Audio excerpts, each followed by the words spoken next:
It's time for tea time with Tony.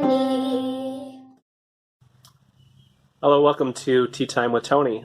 Last time we talked about how important our attitude is, and our attitudes really make a difference in the world around us. If you are in a group of people and you are happy and you are joyful, that joy can really spread. And the same thing is true as if you're with a group of people and someone is upset or complaining or grumbling, that can really have a negative effect. And so your attitude really makes, and my attitude really makes a difference to those around us.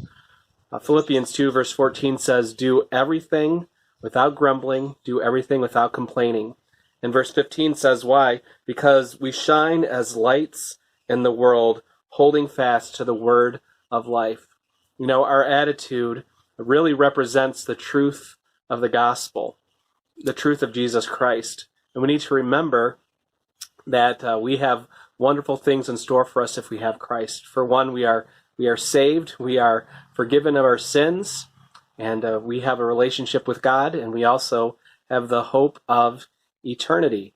And we need to remember that when we are grumbling and when we are complaining, we aren't representing that truth. We aren't shining our light as we should. Jesus said in Matthew 5 that we are the light of the world. So let's shine our light today in our home and with our families and represent the truth of Christ. You know, I've said this illustration before. I love the question or the illustration, are you a thermometer or are you a thermostat? In other words, you know, a thermometer is something that tells you what the temperature is, and a thermostat is something that changes the temperature.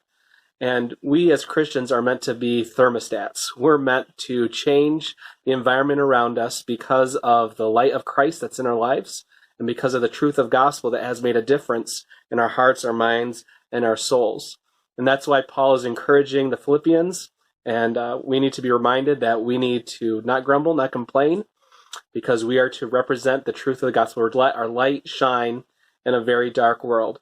And again, Paul writes in verse 18, he says, likewise, you should also be glad and rejoice with me.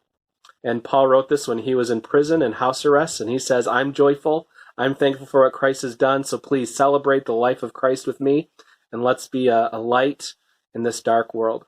So I hope that encourages you. I encourage you to let the light of Christ shine in your life today. It's time for 1024. Let's find ways to encourage and love one another in our youth group today. And I'm going to draw a name, and that name is Carissa Bancroft. So let's go ahead and send her some encouragement and try to help along the way. Also remind you that we're going to have another Zoom youth group on Thursday, and I look forward to seeing all of you then. So have a great day and be blessed.